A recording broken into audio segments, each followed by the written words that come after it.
बढ्दै सभा निर्वाचन गुमना संहिताको मर्मबारे मतदाता बेखबर बढ्दै संरचना खाडो बन्दै कहाँ चुके बढ्दै सरकारहरू संहिता कार्यान्वयनका सन्दर्भमा भएको छेली खेल विषय द न्यूज रिपोर्ट।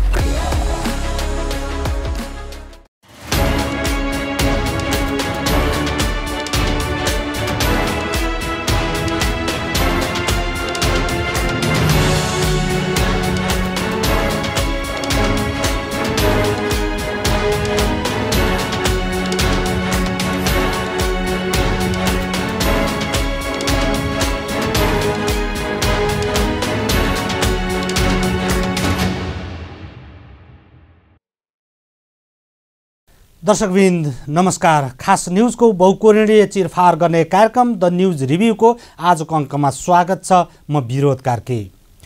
आगामी मङ्सिर 4 गते प्रतिनिधि सभा र प्रदेश सभाको निर्वाचन एकैसाथ हुँदैछ। तर प्रतिनिधि सभाको निर्वाचनले मुलुक तरङ्गित भइरहेको छ। यता प्रदेश सभाको निर्वाचनका सन्दर्भमा भने जनता बेखबर छन्। प्रदेश सभाको पनि निर्वाचन हुन गइरहेको छ भन्ने यथार्थता अधिकांश मतदातालाई थाहा छैन।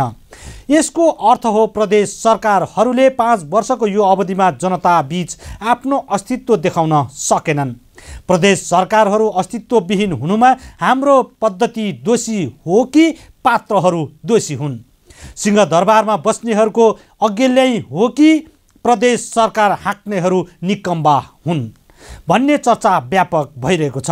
यही चर्चाका बीच राष्ट्रिय सभा अन्तर्गतको संघीयता कार्यान्वयन अध्ययन तथा अनुगमन संसदीय विशेष समितिले केही महिना अघिदेखि अध्ययन तथा अनुसन्धान थालेको थियो। संघीयताका विज्ञ सांसद डाक्टर खेमलाल देवकोटाको संयोजकत्वमा गठित अध्ययन तथा अनुसन्धान समितिले हालै विभिन्न 12 विषयमा 79 बुँदा सहितको सुझाव प्रतिवेदन सिफारिस गरेको छ। तर मुलुकभर प्रतिनिधि सभाको चुनावले राजनैतिक तरङ्गित भएका कारण समितिको प्रतिवेदन ओझेलमा परेको छ। वर्तमान सरकारले समितिको प्रतिवेदन कार्यान्वयन गर्ने सम्भावना पनि छैन। दर्शकवृन्द, आजको द न्यूज रिभ्यूमा प्रस्तुत छ डाक्टर खेमलाल देवकोटा समितिले दिएको प्रतिवेदन तथा संघीयता कार्यान्वयनमा प्रमुख राजनैतिक दलहरू कहाँ चुके भन्ने सन्दर्भमा हाम्रा सहकर्मी बिन्दुकान्त घिमिरेले तयार गरेको रिपोर्ट। बढ्दै सभा निर्वाचन गुमना संहिताको मर्मबारे मतदाता बेखबर बढ्दै संरचना खाडो बन्दै कहाँ चुके बढ्दै सरकारहरू संहिता कार्यान्वयनका सन्दर्भमा भएको छेली खेल विषय द न्यूज रिपोर्ट। संघीयताको मुख्य मर्म भनेकै प्रदेश सरकारहरूद्वारा शासन हो। तर हाम्रो मुलुकका प्रदेश सरकारहरू शासन गर्ने हैसियतमा छैनन्। केवल केन्द्रीय सरकार र स्थानीय सरकारले गरेको शासनलाई ठुलो हेरेर बस्ने किनाराका साक्षी बनिरहेका छन्। तर यस सन्दर्भमा 5 वर्षसम्म प्रतिनिधि सभाका कुरा उठेन। राष्ट्रिय सभाले पनि यो समस्यालाई खासै गम्भीरतापूर्वक लिएको देखिएन। संघीय सरकारमा रहनेहरू प्रदेश सरकारको अधिकार कटौतीमा क्रियाशील रहिरहे। उनीहरूलाई कर्मचारी संयन्त्र तथा प्रहरी सङ्गठनले थप उक्सा रह्यो। यसै अवधिमा 1.5 वर्ष अघि राष्ट्रिय सभाका स्वतन्त्र सांसदका रूपमा संघीयता विज्ञ डाक्टर खेमलाल देवकोटाको प्रवेश भयो। त्यसपछि भने संघीयता कार्यान्वयनका सन्दर्भले राष्ट्रिय सभामा प्रवेश पाएको हो। तर समितिको प्रतिवेदन कार्यान्वयनका सन्दर्भमा भने अझै थुप्रै समस्याहरू छन्। प्रमुख दलहरूको प्रतिबद्धता बिना यो सम्भव छैन। राष्ट्रिय सभाका अध्यक्ष गणेश तिमिल सिन्हाले सङ्कल्प प्रस्तावबाट आएको सिफारिस कार्यान्वयन गर्न सबैको दायित्व भएको बताउनु भएको छ। राष्ट्रिय सभाका अध्यक्ष तिमिल सिन्हाको भनाइ छ, सङ्कल्प प्रस्तावलाई तदारुकताका साथ कार्यान्वयनमा लानुपर्ने हुन्छ। यो हाम्रो साझा निष्कर्ष हो र यसलाई कार्यान्वयन गर्नु सबैको दायित्व हुन्छ। प्रतिवेदनलाई संसदीय प्रक्रियाका रूपमा मात्र बुझ्दा सिङ्गो संसदीय व्यवस्थाको मर्ममाथि प्रहार हुन्छ। दर्शकवृन्द, द न्युज रिभ्यूको अबको श्रृङ्खलामा प्रस्तुत छ डाक्टर देवकोटा समितिले संघीयता कार्यान्वयनमा दिएको सुझावका सन्दर्भमा छोटो चर्चा। प्रदेश सभा निर्वाचनको मनाम संघीयताको मर्मबारे मतदाता बेखबर।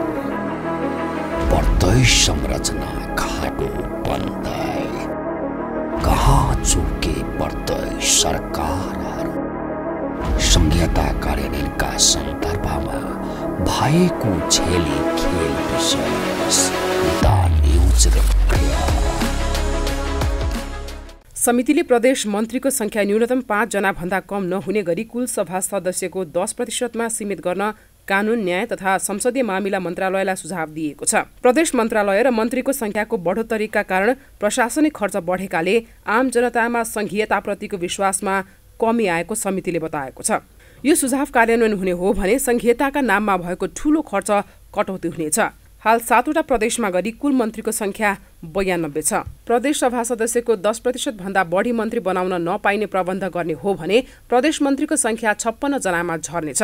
समितिले प्रदेश प्रहरी र प्रदेशभित्रको शान्ति सुरक्षा प्रदेशको एकल अधिकार भएको जनाएको छ। त्यसैले प्रहरी समायोजन सम्पन्न गर्न गृह मन्त्रालयलाई सुझाव दिएको छ।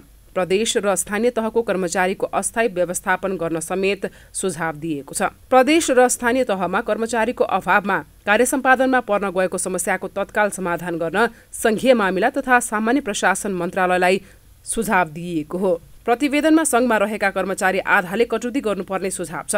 प्रदेश र स्थानीय तहमा खटाइएका कर्मचारी संघमा बस्ने गरेको भन्दै समितिले कानुनी र नीतिगत व्यवस्था मिलाउन पर्ने बताएको छ। प्रतिवेदनमा वित्तीय संघीयतासँग सम्बन्धित 33 बुँदा सुझाव दिएको छ। महिला लगायत पिछडिएका वर्गको अधिकार सुनिश्चिततासँग सम्बन्धित सुझाव पनि दिएको छ। त्यसैगरी तीनै तहका संयुक्त समितिको निर्माण र समितिको निर्देशनको कार्यान्वयन, विकेन्द्रीकरण योजना, सुशासन, सेवा प्रवाह र मौलिक हक सम्बन्धी सुझाव पनि दिएको छ। प्रदेश सभा निर्वाचनको मनाम संघीयताको मर्मबारे मतदाता बेखबर। प्रदेश संरचना खाडो बन्दै कहाँ चुके प्रदेश सरकारहरू। संघीयता कार्यान्वयनका सन्दर्भमा भएको झेली खेल विशेष द न्युज रिभ्यू। नेपाल संघीय संरचनामा गएको 6 वर्ष बितिसकेको छ। स्थानीय र प्रदेश सरकार गठन भएको पनि 5 वर्ष पुगिसकेको छ। तर यो अवधिमा 7 प्रदेशका राजधानी तदर्थ रूपमा चलेका छन्। यसैगरी धेरैजसो पालिकाको सदरमुकाम पनि कन्तबिजोग छ। यो अवधिमा कुनै पनि प्रदेश राजधानी तथा पालिकाको सदरमुकाममा तात्विक परिवर्तन भएको छैन। प्रदेश राजधानीको संरचना निर्माण तथा पालिकाहरूको सदरमुकामसम्म सडक यातायातले जोड्ने नाममा 1 खर्ब 20 अर्ब रुपियाँ ऋण लिने प्रक्रिया सुरु भए पनि कार्यान्वयनमा आउन सकेको छैन। विनियोजित विकास बजेट खर्च गर्नुभन्दा विदेशीसँग ऋण लिने प्रविधि छन फस्टाउँदै गएको छ। यसैगरी सर्वेक्षण तथा अनुमानित लागत नै तयार नभई विकास आयोजनाको शिलान्यास गर्ने होडबाजीका कारण पनि मुलुकको विकास अवरुद्ध भएको छ। आफ्नो पद धरापमा पर्न लागेपछि तत्कालीन प्रधानमन्त्री केपी शर्मा ओलीले 1.5 वर्ष अघि आफ्नै निवास बालुवाटारमा बसेर एकैसाथ सयौं परियोजनाको शिलान्यास गर्नुभयो। केही आयोजना 2 वर्षभित्र र केही आयोजना 5 वर्षभित्र सम्पन्न गर्ने भन्दै प्रधानमन्त्री ओलीले 2 वर्ष अघि शिलान्यास गरेका करिब 95% आयोजनामा आर्थिक स्रोत नभएको मात्रै होइन, प्रारम्भिक सर्वेक्षण समेत भएको छैन। आयोजना कहाँ निर्माण गर्ने भन्ने जग्गाको समेत टुङ्गो लागेको छैन। संसद विघटन गरेर चुनावको घोषणा गर्न भएका तत्कालीन प्रधानमन्त्री ओलीले मुलुकका सबै पालिका सदरमुकामसम्म पिच सडक पुर्याउने भन्दै एकै पटक करिब 200 सडकको शिलान्यास गर्नुभयो। यसैगरी हरेक प्रदेशमा रणनीतिक सडक निर्माण गर्ने भन्दै एकै पटक 21 वटा सडकको शिलान्यास गर्नुभयो। प्रधानमन्त्री ओलीले शिलान्यास गरेका सडकहरूको कुल लम्बाइ 5000 किलोमिटर भन्दा बढी थियो। 5000 किलोमिटर सडक निर्माणका लागि कति बजेट लाग्छ भन्ने हेक्का समेत राखिएन। यस्तै 5 वर्षभित्र प्रदेश स्तर र दुर्गम क्षेत्रका पालिका स्तरमा मात्रै 5000 किलोमिटर सडक निर्माण गर्ने भनियो। जनताले ताली बजाए। यसैगरी प्रधानमन्त्री ओलीले हरेक पालिकामा कम्तीमा 10 देखि बढीमा 50 शय्याका अस्पताल निर्माण गर्ने भन्दै बालुवाटारमा बसेर एकैचोटि अस्पताल भवन शिलान्यास गर्नुभयो। तर न बजेटको व्यवस्था थियो न त कतिपय पालिकामा अस्पताल निर्माणका लागि जग्गाको टुङ्गो लागेको थियो। तत्कालीन प्रधानमन्त्री ओलीले सडकको शिलान्यास गर्नुअघि कतिपय पालिकाले आफ्नो सदरमुकामसम्म आफ्नै बजेटले सडक सञ्जाल जोड्ने बहुवर्षीय योजना बनाएका थिए। पालिका स्तरमा यस्ता योजना अघि बढ्दा सिंहदरबारमा बस्नेहरूले भ्रष्टाचार गर्न मिल्ने स्थिति रहेन। त्यसैले हतार यस्ता योजना ओगट्ने नियतले सिंहदरबारबाटै एकैचोटि शिलान्यास गरियो। सरसर्ती हेर्दा के देखिन्छ भने सिंहदरबारमा बसेर देशको ढुकुटीमाथि भ्रष्टाचार गर्न पल्केको गिरोहले प्रदेश संरचनालाई पङ्गु बनाउन लागिरहेको छ। आफूले दिएको ऋण तथा सहयोग भ्रष्टाचारमा दुरुपयोग गरिएका कारण दात्री राष्ट्र तथा निकायहरू सर्तक बनेको छन्। दर्शकबिन, द न्युज रिभ्यूको अबको श्रृङ्खलामा प्रस्तुत छ यस सन्दर्भमा छोटो चर्चा। प्रदेश सभा निर्वाचनको मनाम संहिताको मर्मबारे मतदाता बेखबर। प्रदेश संरचना खाडो बन्दै कहाँ चुके प्रदेश सरकारहरू। संहिता कार्यान्वयनका सन्दर्भमा भएको झेली खेल विषय द न्युज रिभ्यू। प्रदेश राजधानी तथा पालिका राजधानीका भौतिक संरचना निर्माणका लागि भन्दै विश्व बैंक र एसियाली विकास बैंकसँग 1 खर्ब 20 अर्ब ऋण मागियो। दाताहरू 1% ब्याजमा ऋण दिन सहमत पनि भए, तर उनीहरूले संघीय सरकारलाई विश्वास गरेनन्। पालिका स्तर र प्रदेश स्तरबाट मात्रै निर्माण गर्नुपर्ने शर्त राखे। तर सिंहदरबारमा बस्नेहरूले यो शर्त स्वीकार गरिरहेका छैनन्, किनकि प्रदेश र पालिकाले नै यी सडक बनाइएमा आफूहरूलाई कमिसन आउँदैन भन्ने कुरा सिंहदरबारमा बस्नेहरूलाई राम्रोसँग थाहा छ। विकास आयोजनाका नाममा विदेशीसँग ऋण लिने र त्यो रकम भ्रष्टाचार गरी पुनः विदेशमा रहेका आफ्ना परिवारका सदस्यलाई पुर्याउनेहरूको हालिमुहाली हाम्रो सिंहदरबारमा छ। पालिका स्तरका करिब 200 सडकहरूको मात्रै होइन, प्रदेश स्तरका 14 वटा सडकको पनि हालत यस्तै भएको छ। यी सडक निर्माणका लागि गत आर्थिक वर्षमा विनियोजित 5 अर्ब रुपैयाँ बजेट खर्च नै भएन। यस वर्ष संघीय सरकारले यी सडकका लागि छुट्याइएको 3 अर्ब 30 करोड रुपैयाँ बजेट पनि खर्च हुने सम्भावना छैन। सबै पालिका केन्द्रमा सडक पुर्याउनका लागि पुग्न 3415 किलोमिटर सडक कालोपत्रे गर्नुपर्नेछ भने 21 पालिका केन्द्रलाई सडकसँग जोड्न 448 किलोमिटर ट्र्याक खन्नुपर्ने हुन्छ। यी सबै काम बाँकी छन्। स्थानीय पूर्वाधार विभागका अनुसार कर्णालीमा 10, सुदूरपश्चिममा 6, गण्डकी र प्रदेश 1 का 2 पालिका सदरमुकामसम्म कच्ची सडक सञ्जाल समेत पुग्न सकेको छैन। यसैगरी बागमतीको एउटा पालिकामा समेत कच्ची सडक पुग्न सकेको छैन।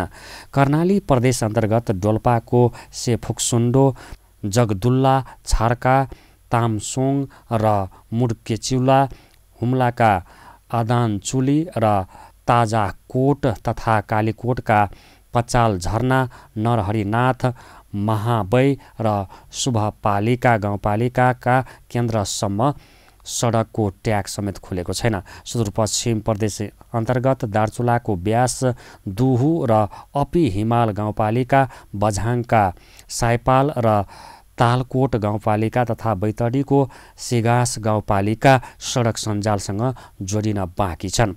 प्रदेश 1 अन्तर्गत सोलुखुम्बुका लिखुपिके र खुम्बु पासाङ लामु गाउँपालिकामा सडक सञ्जाल पुग्न सकेको छैन। गण्डकी प्रदेश अन्तर्गतको मनाङको नार्पाभूमि गाउँपालिका, गोर्खाको चुम्मन नुर्बी गाउँपालिकामा सडक सञ्जाल पुग्न सकेको छैन। यसैगरी बागमती प्रदेश अन्तर्गतको धादिङको रुबी भ्याली गाउँपालिकाको सदरमुकाम सडकले जोड्न ट्र्याक समेत खुलेको छैन। प्रदेश सभा निर्वाचनको मनाम संहिताको मर्मबारे मतदाता बेखबर। प्रदेश संरचना खाडो बन्दै कहाँ चुके पर्दै सरकारहरू। संहिता कार्यान्वयनका सन्दर्भमा भएको झेली खेल विषय द न्युज रिपोर्ट। प्रदेश तहमा जननिर्वाचित सरकार र संसदले काम सुरु गरेको 5 वर्ष पुरा हुनै लागेको छ।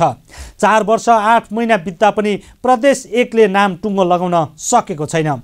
अरू प्रदेशले नाम र राजधानी रहने स्थान दुवै टुङ्ग्याएका छन्, तर कसैले पनि आफ्नो भौतिक संरचना बनाउन सकेका छैनन्। 6 वटाले त जग्गा समेत जुटाउन सकेका छैनन्। कतिपय प्रदेशका निकाय सङ्घीय सरकार मातहतका र कतिपय भाडाका भवनबाट सञ्चालन भइरहेका छन्। भौतिक संरचना बनाउन प्रदेश सरकारले वर्षेनी बजेट छुट्याउँछन्, तर जग्गाको टुङ्गो नहुँदा फ्रिज हुन्छ। तर एउटा प्रदेशले पनि आफ्नै भौतिक संरचना बनाउन सकेका छैनन्। कतिपय प्रदेशका निकाय सङ्घीय सरकार मातहतका भवनमा र कतिपय भाडाका भवनबाट सञ्चालन भइरहेका छन्। अधिकांश प्रदेशले भौतिक संरचना निर्माण गर्ने जग्गा समेत खोज्न सकेका छैनन्। जग्गा निश्चित गरेका केही प्रदेशले पनि सम्बन्धित पक्षबाट भोगाधिकार पाउन सकेका छैनन्। लुम्बिनी प्रदेश मात्रै एक हो जसलाई स्थायी राजधानी तोकेको जग्गामा समस्या परेको छैन, तर यहाँ पनि संरचना निर्माण हुन सकेका छैनन्। दर्शकबिन, द न्युज रिभ्यूको अबको श्रृङ्खलामा प्रस्तुत छ प्रदेशहरूको कन्त बिजोगका सन्दर्भमा छोटो चर्चा। प्रदेश सभा निर्वाचनको मनाम, संहिताको मर्मबारे मतदाता बेखबर। प्रदेश संरचना खाडो बन्दै कहाँ चुके प्रदेश सरकारहरू। संहिता कार्यान्वयनका सन्दर्भमा भएको झेली खेल विषय द न्युज रिपोर्ट। 7 प्रदेशमध्ये कम्तीमा एउटा प्रदेशले त राम्रो काम गर्यो भनेर सन्तोष मान्ने अवस्था छैन। प्रदेश 1, मधेस र बागमतीले संरचना निर्माणका लागि आवश्यक जग्गा खोज्नै सकेका छैनन्। गण्डकी, कर्णाली र सुदूरपश्चिमले जग्गा छनौट गरे पनि भोगाधिकार नपाउँदा संरचना निर्माण गर्न सकेका छैनन्। कर्णाली र सुदूरपश्चिमलाई सङ्घीय सरकारले जग्गाको भोगाधिकार दिएको छैन। गण्डकी प्रदेश र पोखरा महानगरपालिका बीच त्यस्तै लफडा परेको छ। पोखरा 17 पार्दीमा मुख्य प्रशासनिक केन्द्र निर्माणका लागि 126 रोपनी जग्गाको भोगाधिकार उपलब्ध गराउन प्रदेशले आग्रह गर्दै आएको छ, तर महानगरले जग्गा दिन आनाकानी गरिरहेको छ। कुन कुन प्रदेशहरूले किन र कसरी राजधानीका लागि भौतिक संरचना निर्माण गर्न सकेनन् भन्ने विश्लेषण कहिले पनि हुने गरेको छैन। नाम समेत जुराउन नसकेको प्रदेश 1ले विराटनगरलाई राजधानी तोकेको 3 वर्ष भयो। त्यही पनि अस्थायी संरचनामै कामकाज भइरहेको छ। केही सङ्घीय सरकारका संरचना र केही भाडामा छन्। प्रदेश सभाले बृहत विराटनगर क्षेत्रभित्र संरचना निर्माण गर्ने घोषणा गरेको थियो, तर यस क्षेत्रमा संरचना निर्माणका लागि एक मुष्ठ जग्गा प्राप्त हुन नसकेको सरकारको जवाफ छ। मधेस प्रदेशको नाम र राजधानीको टुङ्गो लगाउनमै 4 वर्षको समय खर्च भयो, त्यसैले भवन बनाउन जग्गाको टुङ्गो छैन। गत माघ 3 गते नाम मधेस र राजधानी जनकपुर रहने टुङ्गो लगाएपछि सरकार भौतिक संरचना निर्माणका लागि जग्गाको खोजीमा जुटेको छ। बागमती प्रदेशले नाम र राजधानीको टुङ्गो लगाउनमै 2 वर्षको समय खेर फाल्यो। हेटौडालाई प्रदेशको स्थानीय राजधानी घोषणा गर्दा तत्कालीन मुख्यमन्त्री डोरमणि पौडेलले 1 वर्षभित्र आवश्यक भौतिक निर्माणका लागि प्रक्रिया थाल्ने प्रतिबद्धता जनाउनु भएको थियो, तर 2 वर्ष बित्दासम्म प्रदेश सरकारले संरचना निर्माण गर्ने जग्गाको टुङ्गो समेत लगाउन सकेको छैन।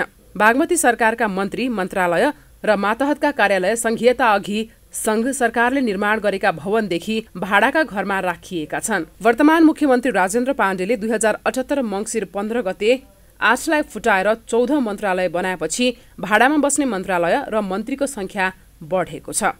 गण्डकी प्रदेश राजधानीका संरचना निर्माण गर्ने जग्गा छनौटका सवालमा सबैभन्दा निकम्मा बनेको छ गण्डकी प्रदेश सरकार।